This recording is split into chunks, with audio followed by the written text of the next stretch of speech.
أعوذ بالله من الشيطان الرجيم بسم الله الرحمن الرحيم अल्हम्दुलिल्लाह रब्बिल आलमीन वस्सलातु वस्सलामु अला रसूलिहिल करीम अम्मा बादु फ़अऊज़ु बिल्लाहि मिनश शैतानिर रजीम बिस्मिल्लाहिर रहमानिर रहीम. We are discussing the synthesis of Iman for the last 3 lectures, and if you remember, we analyzed microscopically that what are the 2 different characters in response to the call of Iman.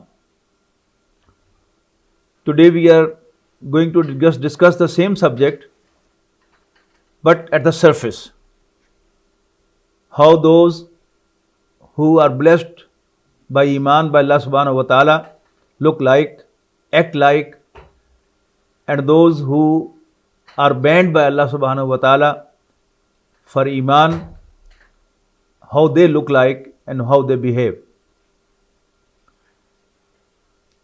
For this, our basic lesson would be Suratul Layl. A'udhu billahi minash shaitanir rajeem. Bismillahir rahmanir rahim. Wal-layli idha yaghsha wal-nahari idha tajalla. Wama khalaqa adh-dhakara wal-untha inna sa'yakum lashatta. فَأَمَّا مَنْ أَعْطَى وَاتَّقَى وَصَدَّقَ بِالْحُسْنَى فَسَنُيَسِّرُهُ لِلْيُسْرَى وَأَمَّا مَنْ بَخِلَ وَاسْتَغْنَى وَكَذَّبَ بِالْحُسْنَى فَسَنُيَسِّرُهُ لِلْعُسْرَى وَمَا يُغْنِي عَنْهُ مَالُهُ إِذَا تَرَدَّى إِنَّ عَلَيْنَا لَلْهُدَى وَإِنَّ لَنَا لَلْآخِرَةَ وَالْأُولَى فَأَنذَرْتُكُمْ نَارًا تَلَظَّى لَا يَصْلَاهَا إِلَّا الْأَشْقَى الَّذِي كَذَّبَ وَتَوَلَّى وَسَيُجَنَّبُهَا الْأَتْقَى الَّذِي يُؤْتِي مَالَهُ يَتَزَكَّى وَمَا لِأَحَدٍ عِندَهُ مِنْ نِعْمَةٍ تُجْزَى إِلَّا ابْتِغَاءَ وَجْهِ رَبِّهِ الْأَعْلَى وَلَسَوْفَ يَرْضَى. Suratul Layl, which is preceded by Suratul Shams, which is preceded by Suratul Balad. These 3 surahs throw light on our subject. First is Suratul Shams. Allah Almighty swears in the sun, the moon, the day, the night. And finally, وَنَفْسٍ وَمَا سَوَّاهَا, He swears by the human self and what Allah has finished it. فَأَلْهَمَهَا فُجُورَهَا وَتَقْوَاهَا, then by ilham, by intuition, man was told what is right and what is wrong. Taqwaha, what will conserve it, what will conserve its human nature, and what will split into pieces. وَنَفْسٍ وَمَا سَوَّاهَا فَأَلْهَمَهَا فُجُورَهَا وَتَقْوَاهَا. Fajr means to break up. When the night splits and the day appears, this is called Fajr. And Taqwa is conservation. What conserves man's nature is very well known to man himself, and what spoils his nature is also very well known to him. Then Allah Almighty says, قَدْ أَفْلَحَ مَنْ زَكَّاهَا. Indeed the one who keeps it pure, who purifies himself, he doesn't allow his nature to be polluted. He allows us neat and clean. He will be prosperous. He will succeed. فَقَدْ خَابَ مَنْ دَسَّاهَا. And the one who will bury it into the soil, into the earth, that is the animal body. This is in detail we have studied in the nature of man. He will be spoiled. Then is Suratul Layl. It's a complete subject. it describes the complete law of guidance. There are three characters of one category followed by three characters of another category. As first of all, Allah Almighty swears by the night. Then He swears by the day. Night when it covers, and the day when it is open. And then He swears in the creation of man and woman, male and female. And then He describes, Inna sa'yakum lashatta.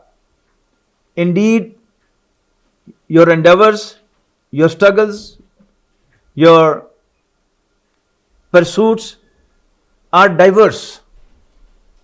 You know, the diversity of night and the day, and diversity of the man and the woman has been sworn by Allah subhanahu wa ta'ala to describe inna sa'yakum lashatta. Indeed, your pursuits are different. The first category of acts described here are فَأَمَّا مَنْ أَعْطَى. Ata yuti means to give. That is, to give one's wealth in charity, to do the charitable work and spend one's wealth in charity. وَاتَّقَى. And then he is cautious, wary about what he is doing. Or the other meanings of taqwa in the Arabic idiom is one who fears Allah. Because even before the Quran was revealed, to ask someone to fear Allah, the Arabs used to say ittaqillah, or in plural ittaqullah. So, فَأَمَّا مَنْ أَعْطَى, whosoever gives in charity, وَاتَّقَى, and moves, acts out of fear of Allah, or out of weariness and cautiousness. He thinks before he acts whether he should do or not. وَصَدَّقَ بِالْحُسْنَى. On top of that, whenever a truth comes in front of him, he testifies it. Yes, it is true. Allah Almighty says, فَسَنُيَسِّرُهُ لِلْيُسْرَى. Then for such people, will facilitate the bliss. They will easily reach the ease, the bliss, the garden of paradise. So this is a character. One who has a charitable mind, he likes to spend on others, for the needy ones, for the helpless ones, for the poor ones. And then his character is of taqwa, a fearful, a cautious, a wary attitude in what to do and what not to. And then when from outside, if someone who is telling the truth, one who is telling about the charity, one who is talking about righteousness, saddaqa, he testifies it. He says you are right without any prejudice. فَسَنُيَسِّرُهُ لِلْيُسْرَى. Now he qualifies to be guided. So Allah Almighty declares, we would indeed facilitate him to reach the bliss, to enter the paradise. Actually, this is the character of the righteous ones of the beginning. Sayyidina Abu Bakr, radiallahu ta'ala anhu, the first one of men to believe in Rasulullah sallallahu alaihi wasallam. Sayyida Khadija, radiallahu anha, the first woman to believe in Rasulullah sallallahu alaihi wasallam as Allah's messenger. If you go to that society, and even living in this society, these characters are always there. You can include in this character Sayyidina Ali radiallahu ta'ala anhu, though he was a very young boy at that time. And then Sayyidina Usman, Sayyidina Talha, Zubair, Sayyid ibn Zayd radiallahu anhum, they were all the first ones to believe in Rasulullah sallallahu alaihi wasallam as Allah's messenger. And if you look into their character, they all liked the charitable work. They used to spend on others. Very prominently, Sayyidina Abu Bakr, Sayyida Khadija, Sayyidina Usman, radiallahu anhum, that they always looked for an opportunity where they can spend for others. And they had a righteous character. Abu Bakr radiallahu anhu was friend of Allah's Messenger sallallahu alaihi wasallam, and man is known by the company he keeps. A righteous man, a noble character from the very first day. Sayyida Khadija radiallahu anha was known to be At-Tahira. The title given to Allah's Messenger before the onset of revelation was As-Sadiq and Al-Amin, that he was truthful and honest. The title given to Sayyida Khadija radiallahu anha was At-Tahira, the modest, the chaste woman. So, both in charity as well as in character, righteousness, they were all at the top. Then the third thing is wasaddaqa bil husna. It's a very important feature, very important feature, I should say, for someone whom Allah will bless with iman. That was a tribal society indeed, and it's very hard for you to accept your friend as your boss. Two persons born in the same neighborhood, go to school together, high school together, university together, get the degree together, and join an institution together. They get first two promotions together. Then there is only one seat, and one of them has to be promoted. Now, who gives him the tough time? His friend. The greatness of Sayyidina Abu Bakr radiallahu ta'ala anhu is that he was charitable like Muhammad sallallahu alaihi wasallam was, and he was righteous as Muhammad sallallahu alaihi wasallam was. But he took no time to accept Rasulullah sallallahu alaihi wasallam as soon as he realized that Allah Almighty has blessed him with prophethood, with messengerhood, and he is Allah's messenger. And there and then he testified that you are Allah's messenger. So was the case of Khadija radiallahu anha, a righteous woman, a charitable woman, good in all respects, but it's very hard for her to accept her husband as Allah's messenger. But it is the greatness of Sayyida Khadija radiallahu anha that she also took no time, rather before time she accepted. When Rasulullah sallallahu alaihi wasallam returned from the cave of Hira, and he was frightened, he was trembling, and he told her the whole story.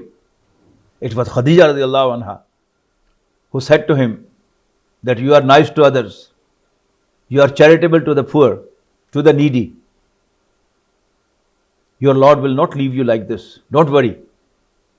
Then she takes him to Warqa bin Nawfal, her cousin, and he testifies that Allah Almighty has appointed Sayyidina Muhammad as Allah's messenger. And there and then Khadija radiallahu ta'ala anha accepted him as Allah's messenger. So the next, Allah Almighty says, wa amma man bakhila. That is the other character, the opposite character. The positive character was ata, one who gives in charity. Amma man bakhila, whereas the other character is amma man bakhila, whoever is stingy, whoever is miser, he keeps the wealth to himself and doesn't spend on others. This is bukhl, opposite of ita. Wastaghna, this is the opposite of ittaqa.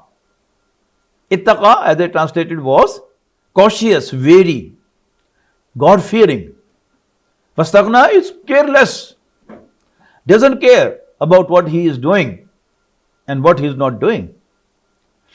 Doesn't care whether he is doing a right job or a wrong job. This is istighna. To be carefree, to be careless. وَكَذَّبَ بِالْحُسْنَى. And on top of that, he denies the righteousness, the most beautiful, the best one. فَسَنُيَسِّرُهُ لِلْعُسْرَى. Such is the person whom Allah Almighty says we facilitate such to the trouble. Usra, hardship, trouble, wrongness. Now, to recognize this character clearly, if you keep the picture of Abu Lahab in front of you, first of all, let me introduce Abu Lahab to you. Abu Lahab was the real uncle of Rasulullah sallallahu alaihi wasallam. Abu Lahab was the real paternal uncle of the Prophet alayhi salam. And that was a tribal society. Don't forget that. In a tribal society, the man from your tribe is always owned by you. You own the man of your tribe and you disown the people of the other tribe. Abu Lahab was not only the man of the tribe of Rasulullah sallallahu alaihi wasallam, but he was the real uncle of Rasulullah sallallahu alaihi wasallam. And he was known to be a thief who stole a golden pearl gifted to Kaaba, because Banu Hashim, the family of Rasulullah sallallahu alaihi wasallam, was the custodian of the Kaaba, and he was known to be a thief who has stolen a gold animal which was gifted to the Kaaba, the house of Allah. So, number one, he was stingy, didn't spend on others. On top of that, he was a wrongdoer too. And it was known in Makkah that he had stolen that golden animal from the Kaaba, from the house of Allah. On top of that, despite being the uncle of Rasulullah sallallahu alaihi wasallam, he turned to be the first one to deny the fact that Muhammad sallallahu alaihi wasallam is Allah's messenger. First of all, when the Prophet sallallahu alaihi wasallam invited his family to a dinner, and after that he tried to speak, he did not allow to speak. And then when he rose on the mountain of Safa and called people, "Come, listen to me." People gathered around. The Prophet ﷺ asked, "How did you find me?" They said, "The life you have spent among us, we recognize you as a truthful and honest person. We trust you in whatever you say." The Prophet ﷺ said that, "Okay, let me tell you that you'll all die, and then you'll all be raised to life again. After death, you'll be brought to your Lord to produce your account." He abused Rasulullah sallallahu alaihi wasallam. "Tabbal laka ya Muhammad, ali hada jamaatana." Did you gather us for this? So he was the first man to deny the truth of Rasulullah sallallahu alaihi wasallam and to deny the prophethood of Rasulullah sallallahu alaihi wasallam. So this is the character of Abu Lahab. Then because he did that, Allah subhanahu wa ta'ala facilitated for him to be caught in trouble. فَسَنُ يَسِّرُهُ لِلْعُسْرَى. Then soon we will indeed facilitate for him the trouble. Then two more characters, if you understand, from Seerah of Rasulullah sallallahu alaihi wasallam. I believe you will certainly understand the whole phenomenon of Hidayah, the guidance. One character which you must study is the character of Abu Jahl, whose name was Amr bin Hisham. But Rasulullah sallallahu alaihi wasallam gave him the title for Abu Jahl, father of ignorance. He was also a well-reputed man, like Sayyidina Abu Bakr, Sayyidina Usman, Talha, Zubair. All these were prestigious people who had good name in the society. They used to do charity. And they were righteous. You won't find in their character the negativity. As I said, that he was not from Banu Hashim. Abu Jahl was not from Banu Hashim, the sons of Hashim, that is the family of Rasulullah sallallahu alaihi wasallam. Someone asked him in private, is Muhammad lying sallallahu alaihi wasallam? He said no. The man asked him in private, then why are we opposing him? He said, we have always been in competition with the sons of Hashim, Banu Hashim. If they provided food to Hajjaj, to the pilgrims, we too provided food. If they served water to the pilgrims, we also served water to the pilgrims. If they fixed tents for the pilgrims, we tented for the pilgrims. Now, if we believe in Muhammad sallallahu alaihi wasallam, that would mean that we would be slaves of Banu Hashim forever. For those from Indo-Pak subcontinent, I give you the example. What exactly is this? Someone says that yes, he is right, Mr. X is right, and he is of that dignity and prestige. But as we are Brahman and he is from Shudra, or we are Rajput and he is Sheikh, or we are Jat and he is a Rai. These castes, the family system in the Indo-Pak subcontinent, India, Bangladesh, Pakistan, and I believe same would be in all over the world. The people of Nigeria, they will have their own caste system. The people from Arabs, they would have their own tribe system. And that is so hard that you deny the facts. You deny the truth based on the family.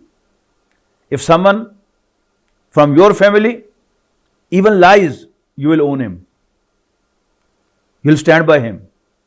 And if the man from other family, no matter how right and true is he, you, because of the family prejudice, bias, you won't accept him. So Abu Jahl was a man of good character. He was a righteous and cautious person. فَأَمَّا مَنْ آتَى وَاتَّقَى. But he shifted to the other side and joined Abu Lahab, وَكَذَّبَ بِالْحُسْنَى, and denied the truth, denied the best. فَسَنُيَسِّرُهُ لِلْعُسْرَى. So his fate was with Abu Lahab, although in two steps he was with Abu Bakr, Usman, Talha, Zubair and Sayyid ibn Zayd radiyallahu anhum. Another character, that is the character of Sayyidina Umar Farooq radiyallahu anhu, the second caliph of Islam. He was not having a repute like Abu Bakr and Usman and Talha and Zubair and Sa'id ibn Zayd radiyallahu anhu. He was a strong man, not having a good reputation. The person of the category who kill anyone for no reason. People always come to them to solve problems when others cannot solve that problem. 5 or 6 years have passed. He has never studied what Muhammad is saying, sallallahu alaihi wasallam. But he realizes one day that, what's this? Muhammad has divided our community into two: his believers and his non-believers. Why shouldn't I fix the problem and kill Muhammad sallallahu alaihi wasallam, ma'adallah? So he takes his sword in his hand and leaves his house to go to Dar Arqam, where Rasulullah sallallahu alaihi wasallam was residing and working from. On his way, a Sahabi, Naeem radiyallahu anhu, met him and he asked him, Umar, where are you going? He said, I'm going to fix the problem today. He asked, what problem are you going to fix today? Umar said, radiyallahu anhu, I'm going to kill Muhammad sallallahu alaihi wasallam, ma'adallah. He said, before you kill Muhammad, you should take care of your own family. Umar asked, what happened to my family? Naeem radiallahu anha told him that your sister Fatima radiallahu anha and your brother-in-law Sa'id ibn Zayd radiallahu anhu both have embraced Islam. They have believed in Muhammad. If at all you have to kill, first you should kill them. Sayyidina Umar radiallahu ta'ala anhu was very much perturbed. You can very well imagine a man like him, what would be his feelings and how emotional he would be. He turned to Sayyidina Saeed's house and the first ayat of Surah Taha had just revealed, and Sayyidina Khabbab bin Arat radiallahu anhu, a Sahabi of the Prophet sallallahu alaihi wasallam, was teaching them those ayat, and he could hear from outside. So from outside he shouted at them. They realized, oh, brother had come to know. They hid Sayyidina Khabbab somewhere and opened the door. And Sayyidina Umar radiallahu ta'ala anhu started quarreling with his brother-in-law Sa'id ibn Zayd and started beating him. His wife, Sayyidina Umar's sister, Fatima bint Khattab radiallahu anhu, came in to save her husband. And Sayyidina Umar was so emotional that he beat her too. The Arab was a strange society. On one hand, they had no respect for a woman. But at the same time, a strong man like Umar radiallahu anhu felt an insult for himself that he fought with a woman. It was against their manhood to A man fights men, not women. On top of that, Sayyidina Fatima radiallahu anha said to her brother Umar, Umar, do whatever you like. But we are not going to leave this religion now. Umar was even more surprised. He was already feeling guilty of beating his sister. Now he was even more surprised that even a young man from Makkah has never stood in front of me. How come a woman has stood in front of me saying, do whatever you like? We can't leave this religion. The Umar was stunned. And he said to Fatima, show me what were you reading? Fatima realized, radiallahu ta'ala anhuma, that your job is done. She said, you are unclean, you are a mushrik. First take a shower. Umar radiallahu anhu immediately took a shower and came back.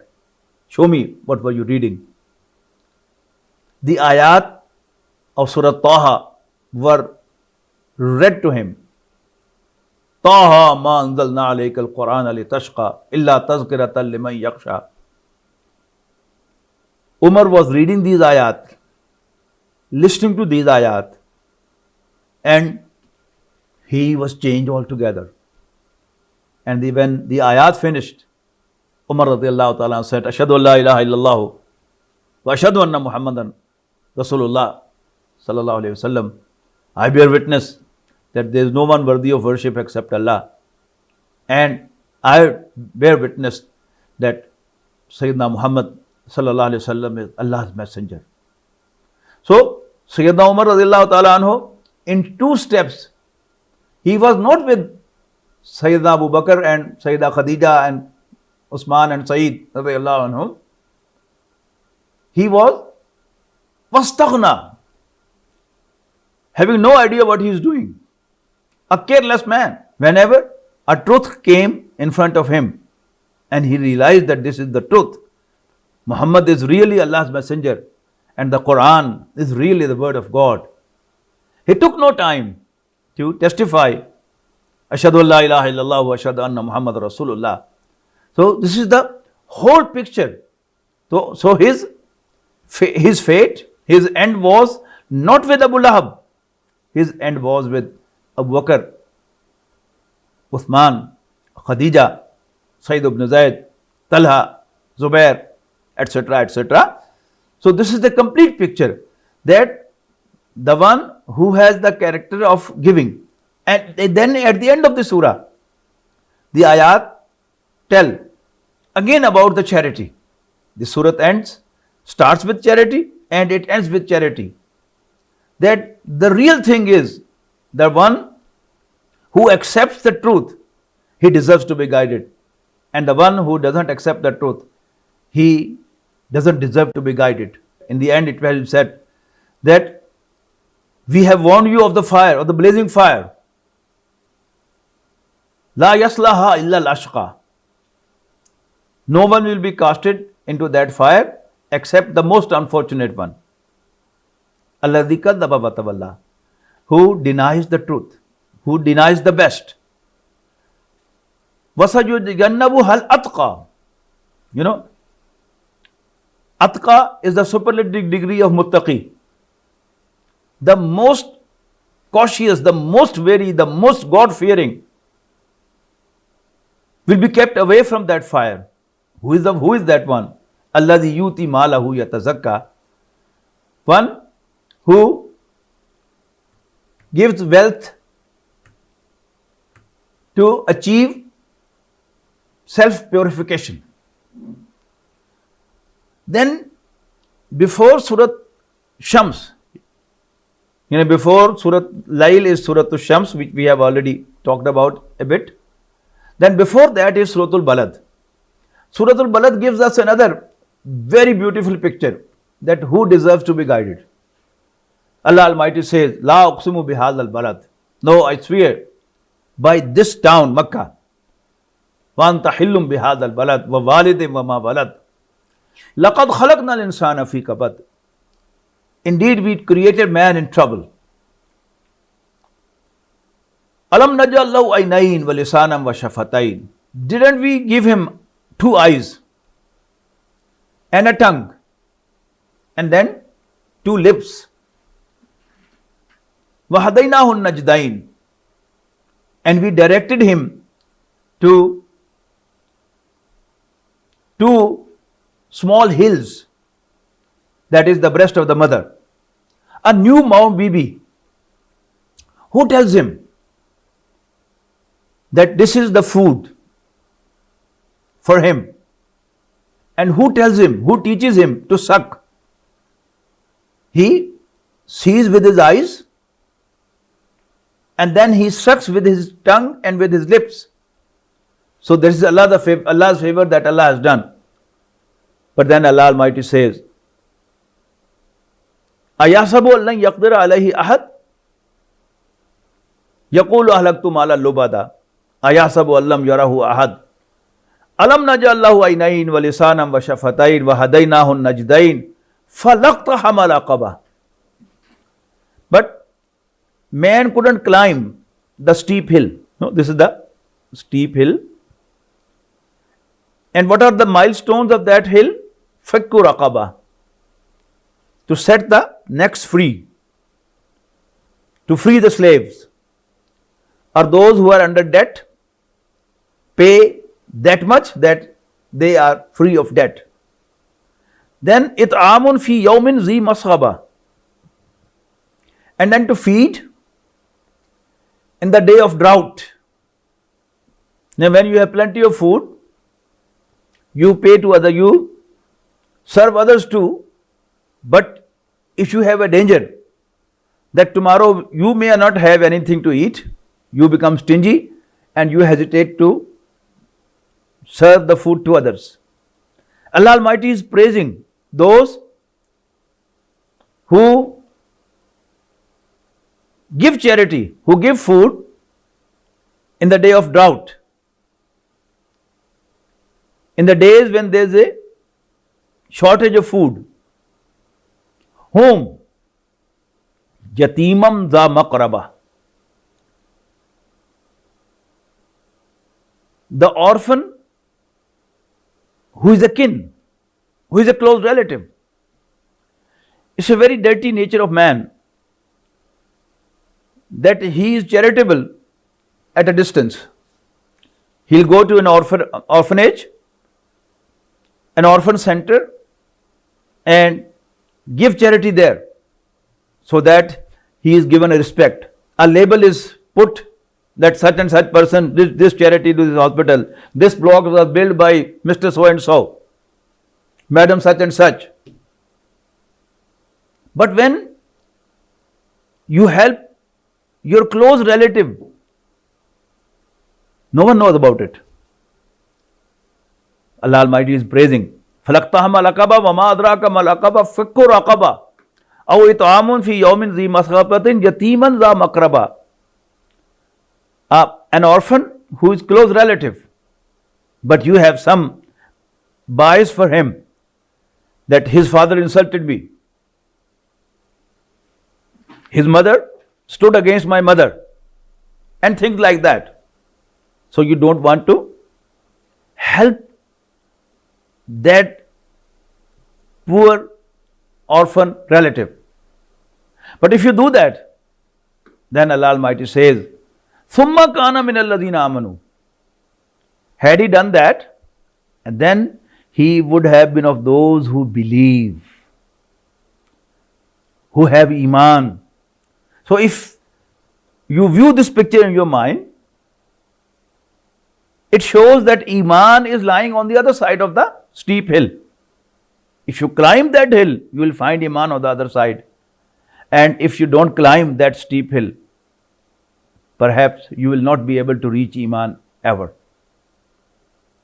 So, the synthesis of Iman that we started 3 weeks ago, that what is the call of Iman and how it started. It started with Inna fi khalqi samawati wal ardi wa ikhtilafil layli wan nahari la ayatin li ulil albab. Indeed, in the creation of heavens and the earth, and the alternation of the night and the day. They are signs for those with albab, with a clear heart. Then, in two ways we analyze this. One was the microscopic view of the heart. The one who keeps his heart clean, neat and clean. The lamp in his heart is shown through and through, and the light passes through the heart and penetrates into his body. And his body is the picture of the righteousness. It always acts right. And then when the sun of prophethood appears, comes, because both have the light of the same origin, that is Allah subhanahu wa ta'ala. So their frequency is the same, and there is a resonance, Nur ala Nur. They accept Allah's messenger immediately within no time. The same subject we try to understand with the other terminology of the Quran, that who appreciate the signs. If you unite the two, that is, who are those who have the clean heart, those who have eyes to see, ears to listen, and then they have a brain to reflect. Then they have a thankful attitude, and they are steadfast, men of determination, and they are the qawmu yaqilun, the sensible ones. Then today we have studied about Abu Jahl. What was his problem? Now you can join together that he appreciated the signs, but he didn't accept the truth. Qawmu yuminun, last time we studied, those who believe, and those who don't believe, they don't appreciate the signs in the long run. Allah Almighty takes away from them the ability to recognize the truth, because they opt not to accept the truth. Allah Almighty has shown the way whether to be grateful or to be ungrateful. The one who is grateful, he opts the righteousness, he opts the truth, he opts Iman. And the one who is thankless and who doesn't want to speak the truth, Allah Almighty disqualifies him to accept the truth, and he ends with Abu Lahab and Abu Jahl. Brothers and sisters, today is the 26th of the month of Shaban al-Mu'azzam, and the holy month of Ramadan is at hand. So it appears to me appropriate to talk about the fasting and the month of Ramadan, its importance, what connection it has got with the Quran, a little bit. A'udhu billahi minash shaitanir rajeem. Bismillahir Rahmanir Rahim. Ya ayyuhalladhina amanu kutiba alaykumus siyamu kama kutiba alal ladhina min qablikum la'allakum tattaqun. O believers, fasting has been imposed upon you like it was imposed on those who before you, la'allakum tattaqun, so that you become muttaqeen, the God-fearing ones. Taqwa in the older translations is translated as God-fearing attitude, to fear Allah, and the recent translation, it has been translated as those who abstain, abstention from the sin. Actually, this change, this transformation is all based on an assumption that if awareness is created, perhaps there will be no sin. All people will become righteous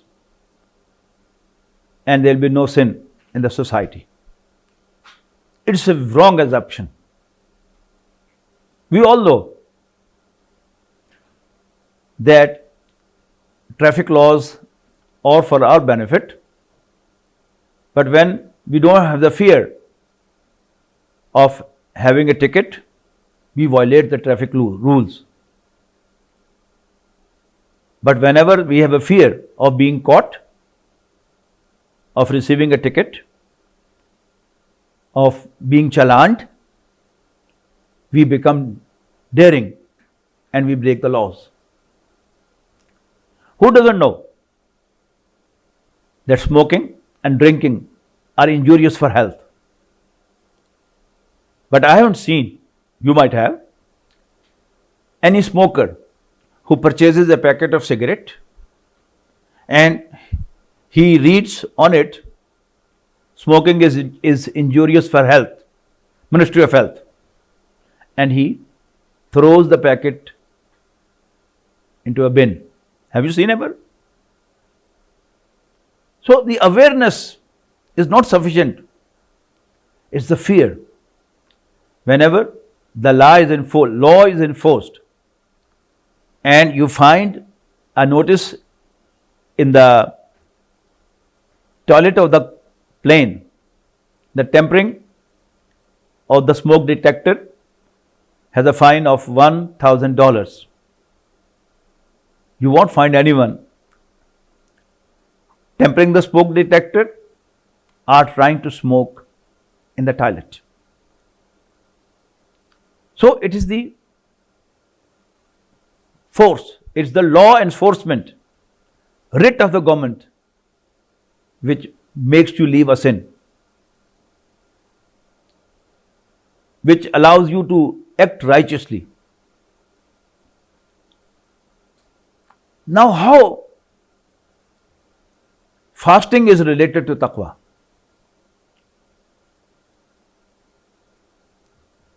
Theoretically speaking, we are all Allah's slaves and Allah is our master, He is our Lord. We must fear Him. But practically we don't. We fear each other.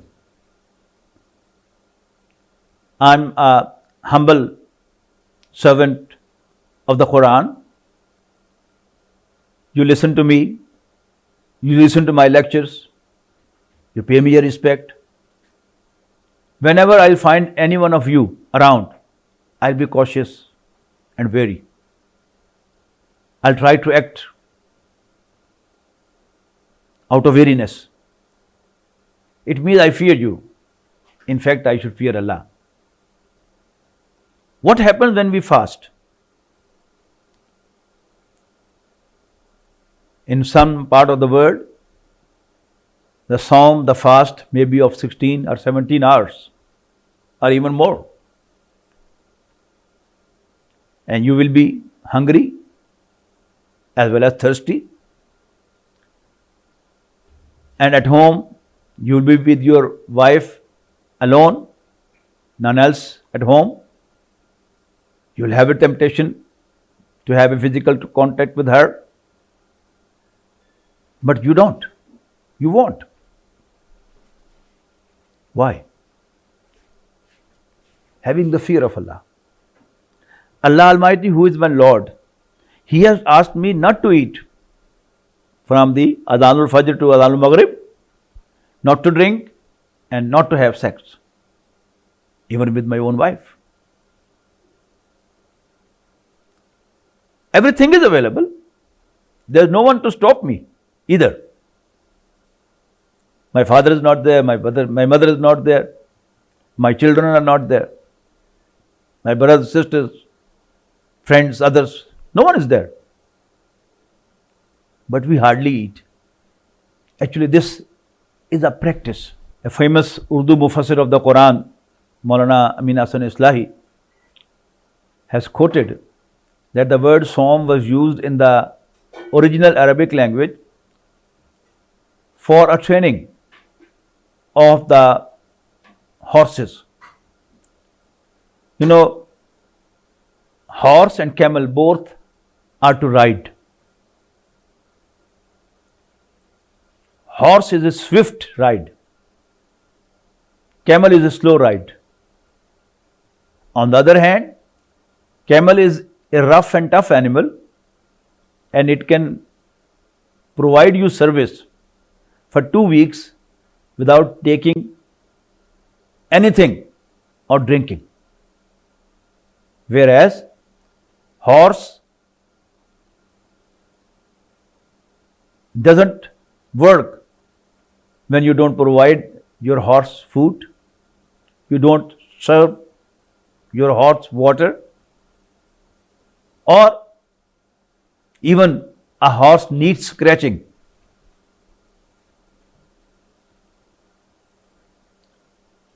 For war, horse was useful, not a camel. So to overcome this, Arabs used to make their young horses from the young age stand in the sunlight, hungry and thirsty.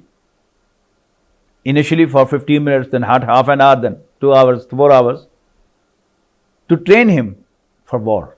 This training was called song. Allah Almighty has blessed us with song, that during the month of Ramadan,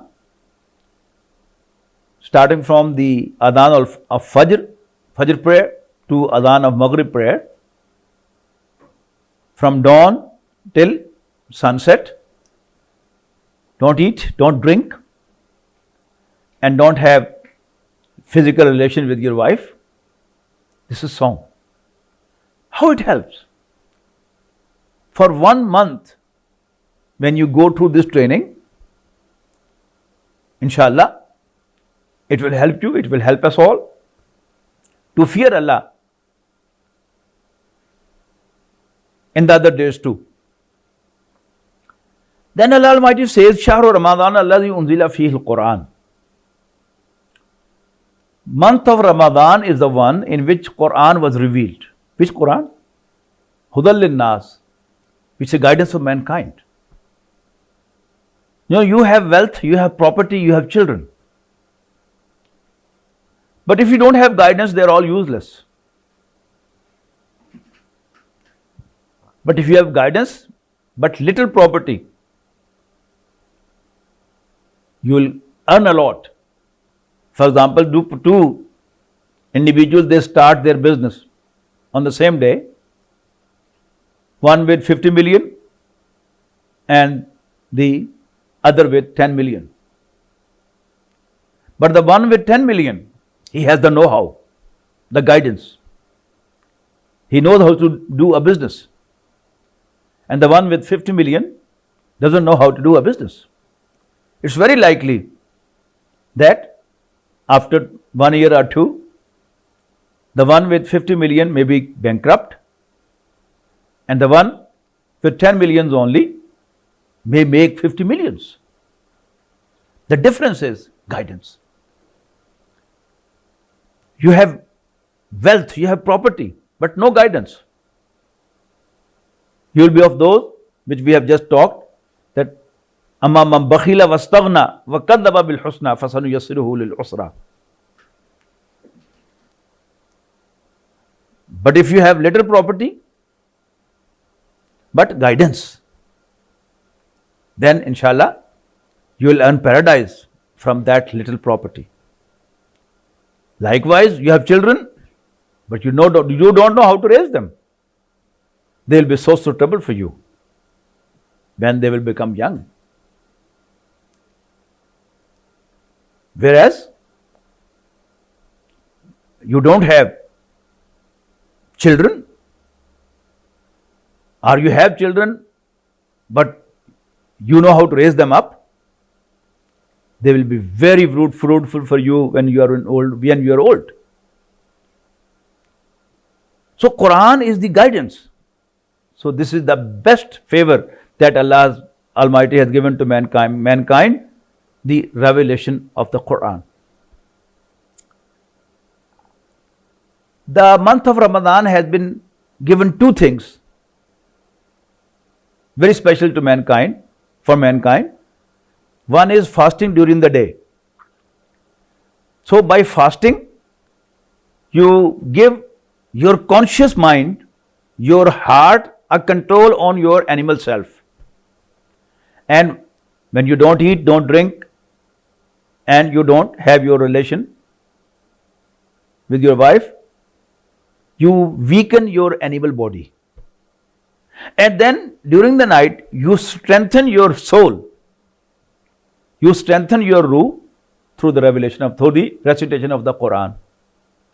You stand in front of Allah, either recite His word to Him, or you hear His word being recited to Him in Taraweeh. Every year you go through the whole round of the Quran in Taraweeh. Since we the non-Arabs, we don't understand Arabic, so we don't benefit much from the recitation of the Quran. So Dr. Sar Ahmad Rahimahullah, he started a tradition of translating the Quran along with the Taraweeh.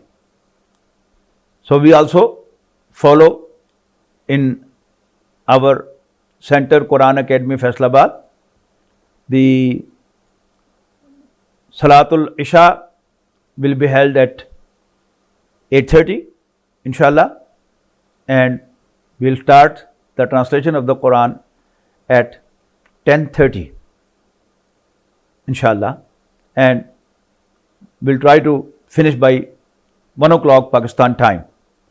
So those of you who are able to join us, you are most welcome. You have in front of you the timings and the link before you. I pray to Allah subhanahu wa ta'ala, He enables us all to get full benefit from the holy month of Ramadan in terms of fasting as well as learning the Quran and drawing guidance from the Holy Quran. Akhu dawana alhamdulillah rabbil alameen. The translation will be in Urdu, mind you please. Assalamu alaikum.